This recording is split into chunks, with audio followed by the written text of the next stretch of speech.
doing C2, and remember we still have y is equal to 1 plus x squared, and this is multiplying x to the 3 over 4 minus x to the negative 3.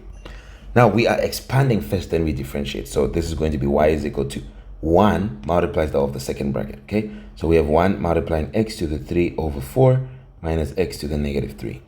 Then we have the second one is this x squared, so plus x squared multiplies this whole thing again, which is x to the 3 over 4 minus x to the negative 3. Let's simplify this. 1 multiplies, nothing changes. It's x to the 3 over 4 minus x to the negative 3. Okay, then this is going to be plus this. You add the powers, x times this x, you just add the power. So it's going to be 3 in open bracket 3 over 4 close, then you say plus 2, you get change second function a b over c, you get 11 over, so this becomes x to the 11 over 4.